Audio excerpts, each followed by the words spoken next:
Hello dear students, कैसे आप सभी लोग। मैं लालजीत यादव आप सबका कीर्तिमान एकेडमी पर बहुत स्वागत करता हूं।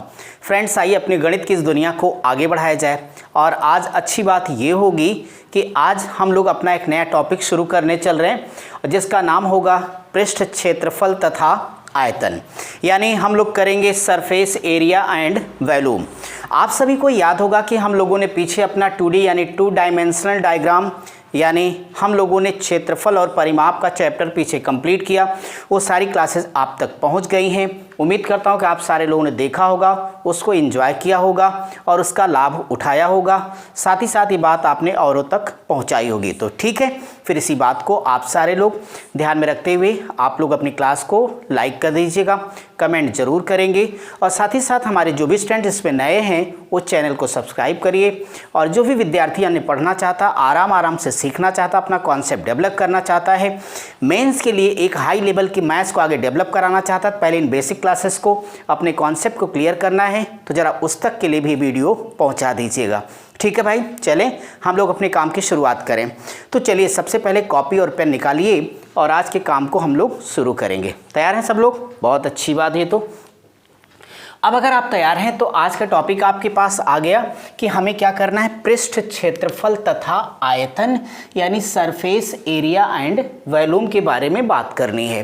फ्रेंड्स, इस टॉपिक को पढ़ने का हमारा अपना जो स्ट्रेटजी है, रणनीति है, वो क्या होगी, हम जरा 2 मिनट आपसे डिस्कस कर लें। फिर इस चैप्टर बहुत ही बेहतरीन टॉपिक है आपका। आप देखिए इधर पिछले कुछ वर्षों से 2-3 सालों से पहले क्या होता था कि एक आध सवाल प्री में और मेंस में 3-4 सवाल आ जाते थे। लेकिन अभी इधर हाल के वर्षों में आप देखें, खास तौर पे आप यहाँ पे 2018-19 के पेपरों में देखिए या 20 के पेपरों में देखिए तो यहाँ से सवाल नियमित आने लगे। ये बात सही कि प्रश्न छोटे आ रहे बट आ रहे हैं वो। तो इस नाते इस चैप्टर को हम ध्यान से पढ़ेंगे, समझेंगे, अच्छे कॉन्सेप्ट आपको सिखाएंगे। और चलिए फिर शुरुआत कर देते हैं अपने काम की। तो आपने अगर यहाँ पर रखा तो सरफेस एरिया की बात कर रहा हूँ मैं। जैसे मैंने बात की कि सरफेस एरिया, सेकंड पॉइंट मेरे पास आता है वैल्यूम। अब यहाँ पे पहली बात तो ये बताऊंगा कि जहाँ पर भी एरिया शब्द लिख के आ गया फ्रेंड्स, मैं इस वक्त इनकी बात कर रहा हूँ कि इकाई के बारे में, कि इनकी इकाई क्या होनी है। तो इकाई जिसे आप क्या कहते हैं, यूनिट कहते हैं। तो जब भी आपका ये क्या होगा, एरिया शब्द का प्रयोग हुआ, क्षेत्रफल होगा तो तय हो गया वहाँ सिर्फ लंबाई और चौड़ाई शब्द का ही प्रयोग होगा। तो टॉपिक भले होगा, वहाँ पे जो आपकी इकाई लगेगी वो क्या लगेगी, वर्ग यानी स्क्वायर लगेगी। तो ये बेसिक बात ध्यान में रख लेना, यानी वर्ग मीटर, वर्ग सेंटीमीटर जो कुछ होगा वो हम करेंगे।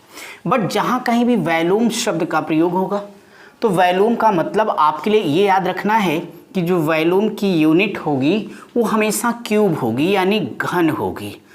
तो ये बात याद रखना, घन सेंटीमीटर, घन मिलीमीटर, घन डेकामीटर, घन हेक्टोमीटर जो कुछ होगा वो क्यूब रहेगा। तो आप ये 2 बेसिक बातें याद रख लेना।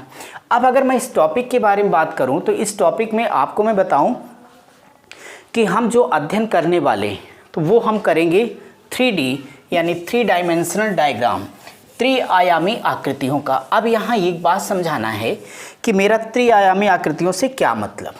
तो जब मैं 3D की बात करूँगा तो 3D का मतलब होता है त्रिआयामी आकृतियाँ, 3 डायमेंशनल डायग्राम। जब त्रिआयामी आकृतियों की बात की जाएगी तो आप सबों को याद होगा कि यहाँ पर जो हम लोग डिस्कस करेंगे वह एक हमारे लिए लेंथ यानी लंबाई, ब्रेथ यानी चौड़ाई, हाइट यानी ऊंचाई की बात होगी। तो ये चलो हमने यल से ले लिया, ये हमारे पास बी हो गया और ये एच हो गया। इसका मतलब ऊंचाई या कहीं पर गहराई शब्द का भी प्रयोग होगा तो आपको कतई कंफ्यूज नहीं होना है, ऊंचाई या गहराई। भाई एक सीधी सी बात है, जैसे हम एक कमरे में पढ़ा रहे थे, इसमें एक लंबाई है एक चौड़ाई है, अच्छी बात है। लेकिन अगर हमने इसकी ऊंचाई देख लिया तो हाइट हो गया, 3D हो गया, यानी अब आपका 3 डायमेंशनल डायग्राम हो गया। लेकिन अगर छत से नीचे देखोगे तो गहराई हो जाएगी ना भाई। तो बस यही बात है कि लंबाई हो, चौड़ाई, साथ ही साथ ऊंचाई या गहराई शब्द का प्रयोग हो, ऐसी ही आकृतियों का अध्ययन इस चैप्टर के अंतर्गत किया जाना है। तो हम किसका किसका अध्ययन करने वाले हैं वो जरा आप यहाँ पे समझ लीजिए शार्ट में। तो अगर हम पढ़ने की बात करेंगे तो सबसे पहले डियर स्टूडेंट्स मैं शार्ट में लिख देता हूँ, अभी डिटेल में एक एक चर्चा मैं करूँगा। अभी मैं आपसे बात करूँगा कि आपका ये घनाभ यानी क्यूबाइड क्या होगा इसके बारे में। फिर मैं बात करूँगा कि वास्तव में घन, घनाभ, घन। इसके बाद जब हम आगे बढ़ेंगे तो फिर हम लोग बात करेंगे कि वेलन क्या होगा। फिर हम शंकु के बारे में बात करेंगे।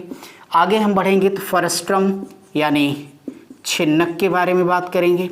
फिर मैं यहाँ पे गोला, अर्धगोला, गोला, अर्धगोला, रिक्त वेलन इत्यादि के बारे में अध्ययन किया जाएगा। कोई प्रश्न होगा सब आपको मिलेगा, बस ईमानदारी से आपको पढ़ना है। तो ये आकृतियाँ होंगी जिनका भी मैं परिचय दूंगा, जिनके आपको फार्मूले, हाँ वो फार्मूले आपको ज़रूर याद रखने होंगे। ये मैं आपको एक होमवर्क दे दूंगा। तो ये सारा हम डिस्कस कर लेंगे। इसके बाद हमारे पढ़ाने की इसमें रणनीति क्या होगी, इसमें सबसे पहले हम लोग ये सारी बेसिक जानकारी ले लेंगे। इसके बाद जब हम लोग अपनी क्लास को आगे बढ़ाएंगे फ्रेंड्स, तो इसको स्टेप में हमने डिवाइड कर रखा है। तो स्टेप फर्स्ट में जो क्वेश्चन हम सॉल्व करेंगे उसकी बात मैं कर रहा हूँ आपके लिए, ताकि आपको सब कुछ क्लियर हो। तो स्टेप फर्स्ट में मैं प्रतिशतता पर आधारित प्रश्न कराऊंगा। तो प्रतिशतता पर आधारित प्रश्न, सब कुछ ध्यान रखिए ताकि आपको घबराना ना पड़े और ये आपको सब पता रहेगा कि किसके बाद आप क्या पढ़ोगे। सेकेंड स्टेप में जब हम लोग बढ़ेंगे दूसरे चरण में, तो फार्मूला बेस या यूँ कह दो कि सूत्र आधारित प्रश्न हो जाएंगे। वैसे इसमें भी फार्मूलों का बड़ा ही महत्व है। तीसरा थोड़ा स्टैंडर्ड लेवल क्वेश्चन करेंगे। तो आप लिख लेना कठिन स्तर के प्रश्न। थोड़ा इसके सवालों की संख्या ये हम ज़्यादा रखेंगे क्योंकि इसी में आपको परेशानी होती है। आपको याद दिलाने के लिए जरा इन क्वेश्चंस को हम यहाँ करा देंगे। यहाँ एक बात और बताते चलें कि प्रतिशतता परसेंटेज हमने पढ़ाई है। हमारे जिस विद्यार्थी ने उस वीडियो को नहीं देखा, प्लेलिस्ट बाकायदा बनी हुई है, वो प्रतिशतता वाली आप वीडियो को जाकर के देख लीजिएगा। उस क्लास में हमने आयतन संबंधी प्रश्न के नाम पर पढ़ाया हुआ है और उसमें इस तरह की जो घनाभ घन के प्रतिशतता वाले जितने प्रश्न हैं सारे एक से बढ़कर एक सवाल हमने पढ़ाए हैं। एक ही डायलॉग मारते हुए, बढ़ता है तो बढ़ा दो, घटता है तो घटा दो, और ऐसा हर सवाल लगा लो। तो यहाँ पे हम केवल आपको 4-5 सवाल यहाँ पे रिपीट कर देंगे ताकि आपको याद आ जाए कि अरे भाई ये तो हमने प्रतिशतता में पढ़ा है, हमें कोई फार्मूला लगाने की आवश्यकता नहीं, फटाफट सॉल्व हो जाएगा। ये क्वेश्चन इसलिए कराएंगे ताकि आपको फार्मूला याद भी हो जाए और आराम से छोटे छोटे प्रश्न अगर कहीं मिलते हैं तो आप उसे लपक लें। ठीक है, ये सवाल इसलिए कराएंगे क्योंकि यही तो आपके लिए सब कुछ होंगे। ठीक है, सब तैयार हैं, सारी बात क्लियर हो गई। अब इसी सिस्टम को हम आगे बढ़ाएंगे, एक एक चीज़ आपको समझाते हुए लेके चलेंगे। तो चलिए, आज की सबसे इम्पॉर्टेंट क्लास ये सबसे महत्वपूर्ण क्लास है, बेसिक है, जो हर किसी का तैयार होना ही चाहिए, क्योंकि अगर इस चैप्टर को अच्छे से पढ़ना है, समझना है, तो आपको उन चीज़ों को जानना ही पड़ेगा। चलिए, तो पहले आज की क्लास को हम लोग बेस लेके आगे बढ़ाते हैं। हाँ भाई, ठीक है, चलिए। अब यहाँ पे मैं बात करता हूँ कि सबसे पहले आप हेडिंग दे दें। पहली जिस आकृति का नाम मैं लेने जा रहा हूँ वो है मेरे लिए क्यूबाइड, यानी ये हो गया घनाभ। देखो ये घनाभ क्या है, ठीक है। तो मैं पहले डायग्राम बना लेता हूँ, फिर घनाभ के बारे में चर्चा करता हूँ आपसे।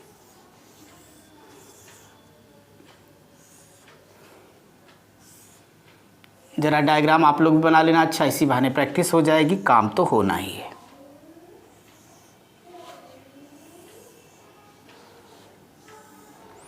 ये आपका बन गया क्यूबाइड। इस घनाभ के अंतर्गत ये हमारी लेंथ हो जानी है, यानी लंबाई, और ये इसकी चौड़ाई, यह इसकी ऊंचाई। घनाभ का मतलब सिर्फ इतना है, 6 आयताकार फलकों से घिरी हुई आकृति। ठीक है, तो घनाभ का तात्पर्य सिर्फ इतना हो गया। रेक्टेंगुलर समझते हो ना सब लोग, सब पढ़ाया हूँ। 6 आयताकार फलकों से घिरी हुई आकृति को क्या कहेंगे? घनाभ।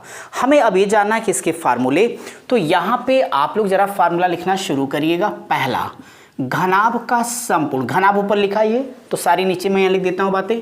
तो घनाभ का संपूर्ण पृष्ठ क्षेत्रफल, यानी ये हो जाएगा total surface area, total surface area. तो घनाभ का संपूर्ण पृष्ठ या टोटल सरफेस एरिया बराबर ये होता है 2 into LB plus BH plus HL। Second formula यहाँ लिख लो, घनाभ का जो वॉल्यूम होगा आयतन, उसे आगे B लिख लिया जाएगा, तो ये होता है L into B into H, LBH इकाई आपको पता है। थर्ड होगा, यहाँ लिख लेना कमरे ब्रैकेट में घनाभ,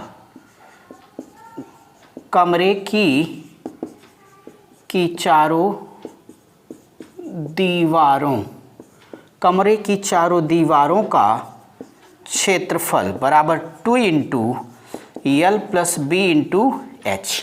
ठीक है, ये बेसिक फार्मूले सभी को पता रहते हैं, फिर भी एक बार आप कर लो, इसी के बेस पे सारे सवाल लगने।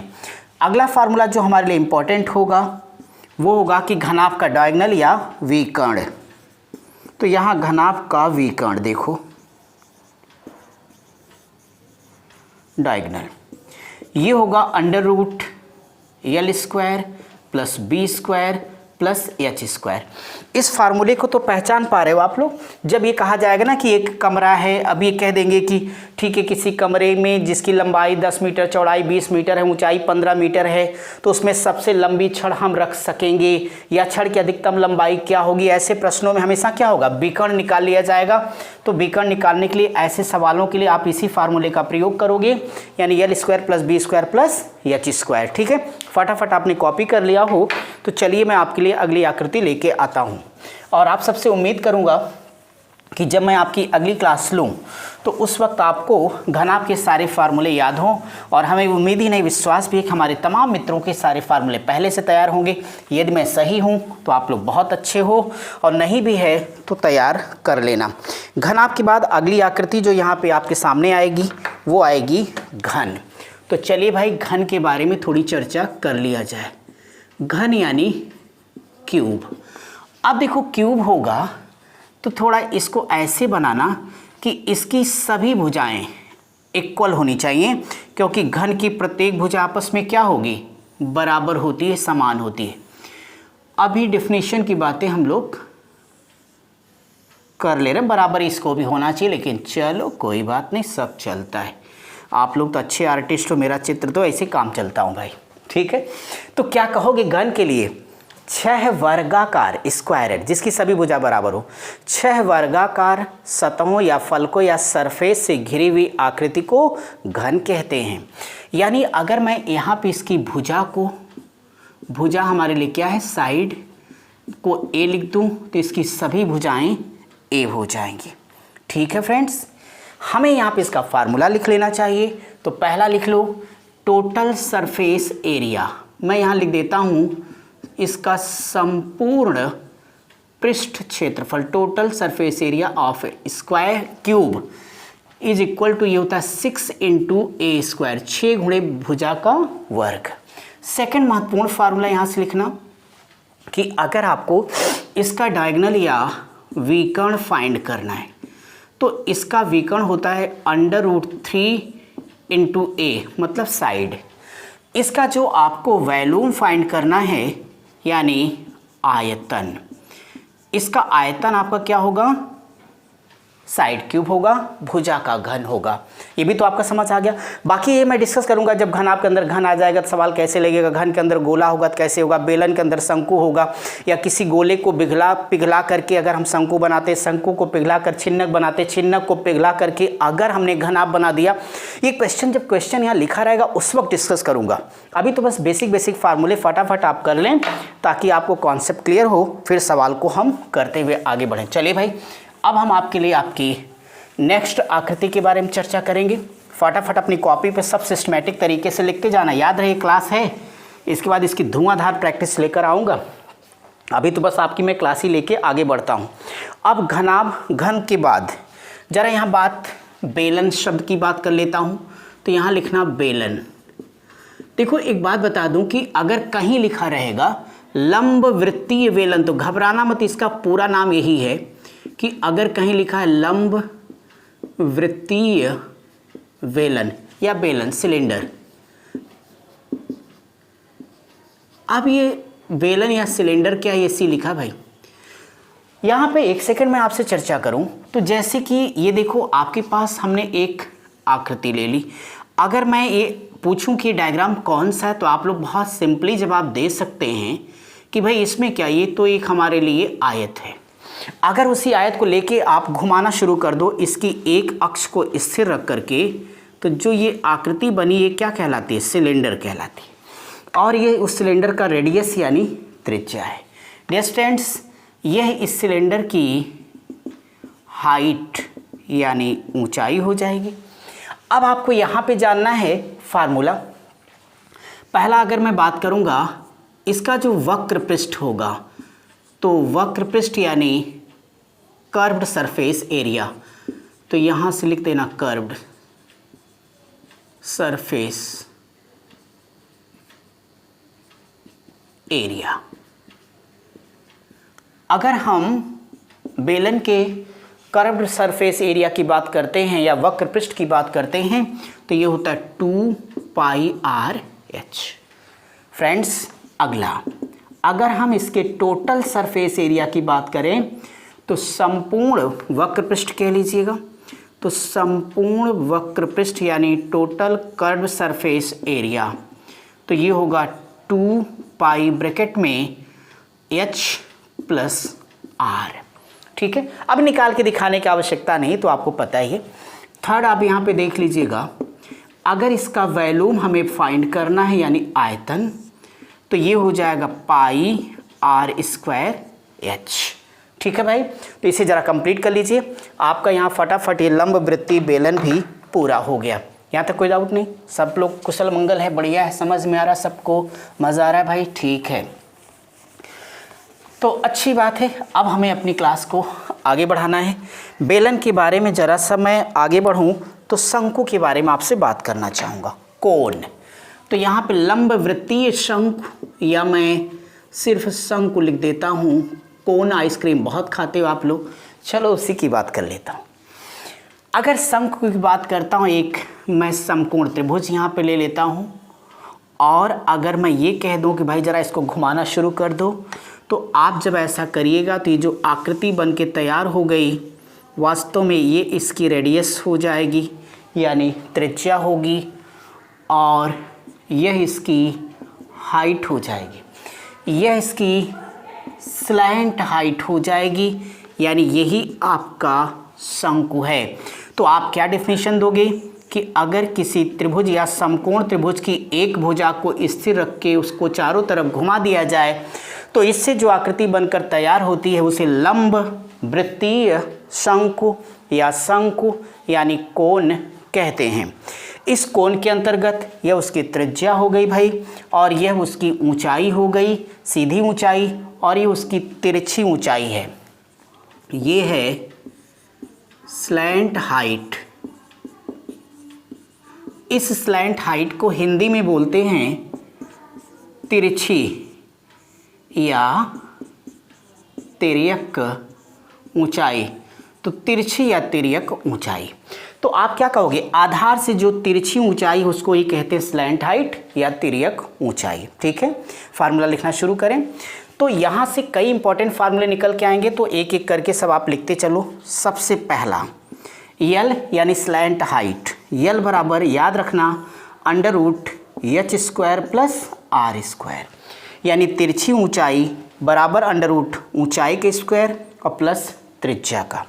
इसी प्रकार से सेकंड फार्मूला यहाँ लिख लेना, इसका जो तिरछा पृष्ठ, तो डियर स्टूडेंट्स कहीं पर अगर लिखा मिल जाएगा तिरछा पृष्ठ या वक्र पृष्ठ क्षेत्रफल यानी वही कर्व्ड सरफेस एरिया, तो कर्व्ड सरफेस एरिया ये होगा हमारा पाई आर एल। ठीक है, यहाँ यल, तो यल निकालने का ये फार्मूला रहेगा। कैसे होगा आगे सवाल पढ़ाऊंगा, सारी बात बताऊंगा। चलो तीसरा फार्मूला यहाँ पे ड्रॉ करिए भैया, लिखिएगा। तो तीसरा आपका हो जाएगा, अब इसका संपूर्ण पृष्ठ क्षेत्रफल, तो संपूर्ण पृष्ठ क्षेत्रफल बराबर पाई आर, ब्रैकेट में लिख देना यल प्लस आर। ठीक है, total curved surface area of the cone is equal to pi R in bracket l plus R. Next formula यहाँ पे लिखिएगा, इसका जो वॉल्यूम है आयतन, ये हो जाएगा हमारे लिए 1/3 पाई आर स्क्वायर एच। ठीक है, कौन समझ में आ गया? फार्मूले सारे आपने नोट कर लिए, अब मैं मिटा दूं। ठीक है भाई, तो चलिए मैं इसे ज़रा सा मिटा करके आगे बढ़ता हूं। और अगर यहाँ पे मिटा दूं तो भैया आप मन से पढ़ना, आलस्य मत करना। देखिए बार बार कहा जा रहा हमारे चीफ मिनिस्टर जी के द्वारा योग्य लोग नहीं मिल रहे, तो भैया योग्य और अयोग्य का फैसला यहाँ बस कुछ एक नंबरों से ही होता है। कोशिश तो आप भी करते हो, इसीलिए कहता हूँ हमेशा टॉप लिस्ट में आने की कोशिश करो, ताकि आपको कोई अयोग्य ना कहे। तभी संभव होगा जब एक एक चीज़ आपको अच्छे से पढ़े हों। चलिए भाई, इस शंकु के बाद अगली जो हम डायग्राम के बारे में चर्चा करेंगे, गोला। पहले पॉपुलर को करा लेता हूँ, फिर एक्स्ट्रा करता हूँ। तो यहाँ पे कर लो अब गोला यानी स्फीयर। अब देखो, अगर गोला की बात करूंगा, गोला बटे गोली बराबर आंसर, चिंता करने की ज़रूरत नहीं होगी, सब हो जाएगा। बस बेसिक बात तो हो जाए। ये इसकी रेडियस देखो, गोला क्या होता है, सॉलिड होता है, ठोस है ना। तो थोड़ा सा इसको डाट डाट कर देना, वरना यार ये सर्किल की तरह लगेगा, बदनामी होगी कि लोग क्या कर रहे हैं। ठीक है भाई, ओके। अब यहाँ पे इसके बाद गोला के बारे में बात करेंगे। यानी अगर मैं गोले की बात करता हूँ तो कुछ नहीं करना, इसका पहला फार्मूला हमें रखना है, टोटल सरफेस एरिया या इसका संपूर्ण पृष्ठ क्षेत्रफल। तो बोलो गोले के संपूर्ण पृष्ठ क्षेत्रफल का फार्मूला क्या पढ़ा आपने, 4 पाई आर स्क्वायर। और अगला इसका सबसे इम्पॉर्टेंट फार्मूला आपने क्या पढ़ा, इसका वॉल्यूम यानी आयतन यहाँ से हो जाएगा। तो इसके आयतन को आपको पता होगा कि क्या होता है ये भाई, 4/3 पाई आर क्यूब। याद है? चलिए इसको फटाफट नोट कर लीजिए। तो मैं अब आपके लिए ज़रा अगले डायग्राम के बारे में चर्चा करता हूं कि उनके बारे में आप ज़रा देखिए कि उनको क्या करना और कैसे। यहाँ पे अगली बात जब मैं आपसे करूँगा तो वो फ्रस्ट्रम यानी छिन्नक के बारे में ज़रा बात हो जाएगी। तो हेडिंग आप लीजिए छिन्नक, यहाँ पे हेडिंग दे दो, छिन्नक क्या होता है इसको जान लीजिए, फ्रस्ट्रम। आपको कुछ करना नहीं है, अभी आपने शंकु पढ़ा था ना, वो शंकु ही रहने दो। अगर यहाँ पे मैं ये शंकु ले लेता हूँ, डियर स्टूडेंट्स ये शंकु हो गया, बहुत अच्छे। और यहाँ पे ये आपस आधार की तरफ से मान लिया कि एक पॉइंट यहाँ से आपने काट लिया, तो आधार से जिस पॉइंट से आपने काटा उसकी एक न्यू रेडियस आपके लिए तैयार हो जाएगी ये। तो जाहिर तौर पर आपका यहाँ से ये हाइट हो जाना, इसमें चिंता की बात नहीं। ये आपका यल फॉर स्लैंट हाइट हो जाना, इसमें भी आपको ज़रा भी सोचने की आवश्यकता नहीं होगी। और ये आपका शंकु की जगह पे क्या आपका छिन्नक बन के तैयार हो गया। क्या परिभाषा हुई, यानी यूँ कह लो कि अगर मैं इसको ले लेता हूँ R1 तो ये भी R1 होगा, और इसको चलो मैं यहाँ पे लिख देता हूँ ये R2 है तो ये भी R2 होगा।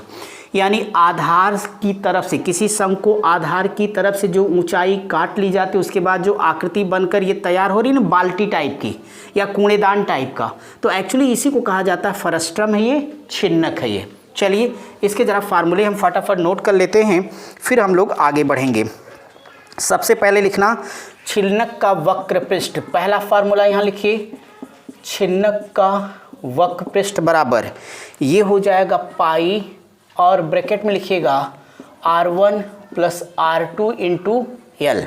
सेकेंड फार्मूला लिखिएगा कि अगर आपको छिन्नक का टोटल कर्व्ड सरफेस एरिया या संपूर्ण पृष्ठ क्षेत्रफल लिखना है भाई, तो ये होगा पाई, फिर यहाँ पाई के बाद ब्रैकेट में लिख लीजिएगा R1 प्लस R2 इंटू होगा यल, और प्लस होगा R1 square plus R2 square.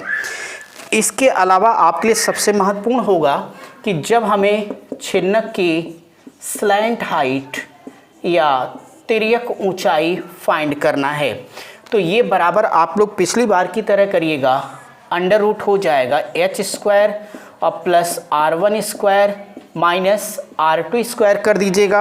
आपका ये भी R1 माइनस R2 का होल स्क्वायर बराबर आपका तुरंत यल निकल के आ जाएगा। तीसरा आपके लिए इंपॉर्टेंट होगा चौथा, और चौथा आपका हो जाएगा क्या, इसका वॉल्यूम यानी आयतन। जब हमने यहाँ पे आयतन की बात कर दी है तो इसके आयतन क्या लिखना, पाई, और ब्रैकेट के अंदर लिखिएगा R1 स्क्वायर प्लस हो जाएगा R2 स्क्वायर और प्लस होगा R1 R2 bracket close H अपान 3K। ठीक है भाई, क्या ये आपका नोट हो गया? इसमें कुछ टेंशन की बात नहीं, सब कुछ वही हुआ जो आपका पीछे हो रहा था शंकु के अंतर्गत। यहाँ R1 R2 दो होने के नाते छोटे छोटे परिवर्तन हो गए। इसमें से कौन सा फार्मूला आपको याद रखना आवश्यक होगा, जरा मैं ये चर्चा कर लूँ।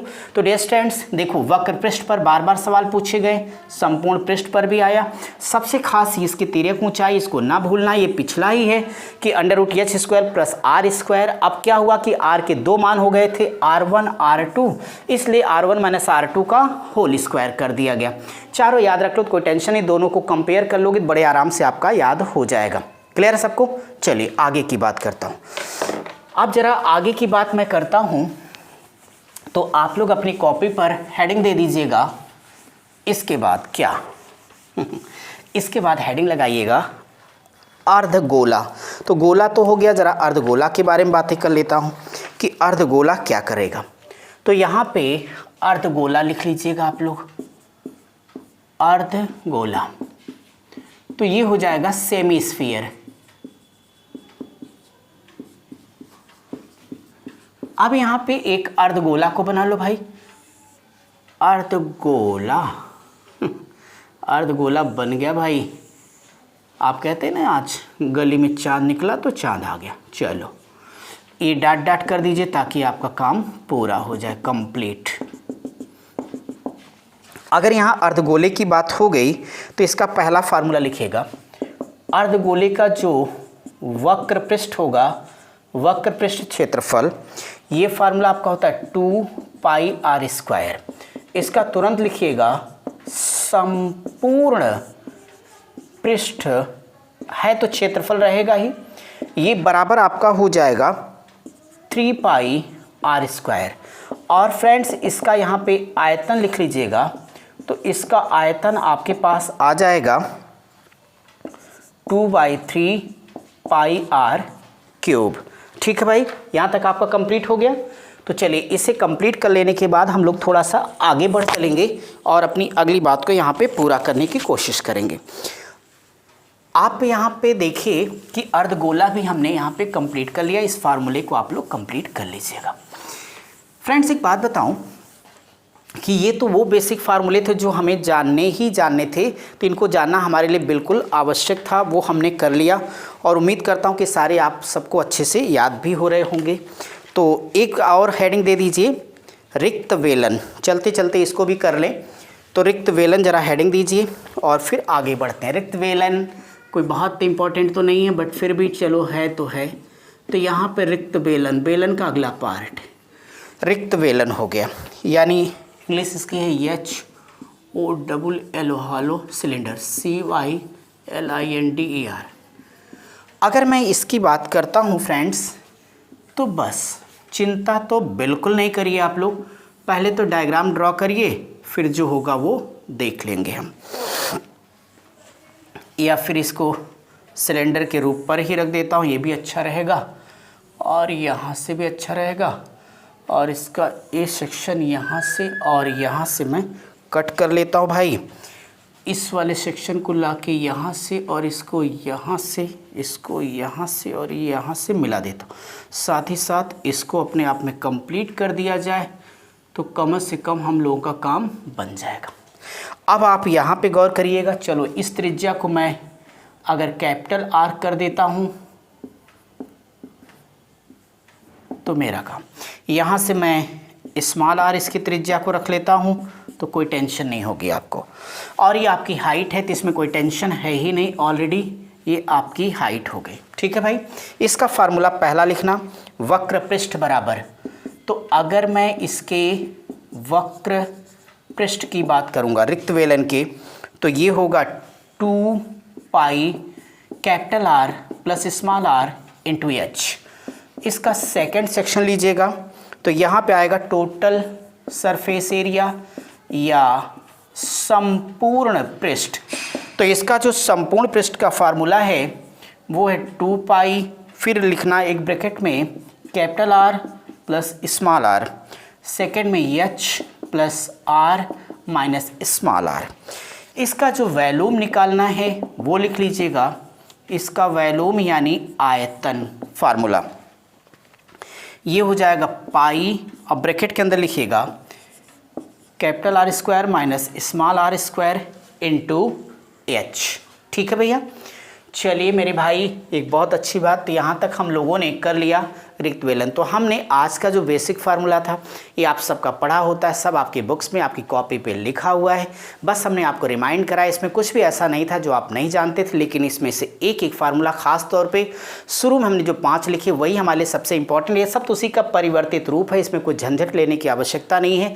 हम अच्छे से इस पर डिस्कस करेंगे, इस पर सवाल अच्छे अच्छे बनते हैं, तो वो कैसे आसानी से सॉल्व होंगे ये मेरी समस्या, आपकी नहीं है। लेकिन आपको कौन सा फार्मूला तैयार रखना है, घनाभ, घन, गोला, बेलन, शंकु, जो पुराने वाले 5।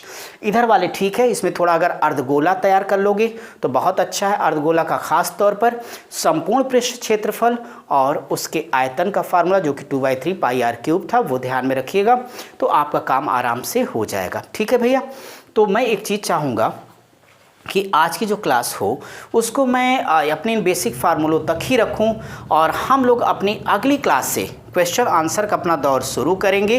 तो मैं चाहता हूं कि आपकी जो अगली क्लास होगी, अब आगे तो मज़ा ही मज़ा आने वाला है, क्योंकि आप आगे परसेंटेज के बेस पर इससे सवाल थोड़ी बड़े बड़े होते हैं, हम आसानी से लगा लेंगे उस सवाल को फार्मूला के बेस पर, और धीरे धीरे आपके कंपटीशन के सारे प्रश्नों को, वो चाहे यूपी SSC के जितने क्वेश्चन हो रहे होंगे, इधर लेखपाल, चकबंदी लेखपाल जो भी है 10+2 लेवल वाले क्वेश्चन होंगे या CGL के होंगे। पिछली क्लासेज में भी हमने यही किया कि जो खास क्वेश्चन थे जो बार बार रिपीट हो रहे थे, उनमें से एक एक सवालों को लेकर आप तक पहुँचा दिया पूरा। बाकी इनका भंडार प्रैक्टिस सेट में आपके पास पहुंचता रहेगा। टोटल बस आपका एक ही काम होगा कि ज़्यादा से ज़्यादा लोगों तक मुझे पहुंचाइए ताकि वो पढ़ें और किसी भी प्रकार से अपना कम से कम एक सिलेक्शन सुनिश्चित करें। तो चलिए ठीक है, आज की अपनी क्लास को आप लोग एंजॉय करिएगा, और तब तक आप सब लोग पढ़ते रहिए, स्वस्थ रहिए, मस्त रहिए। Thank you. मिलता हूँ आपसे अगली क्लास में।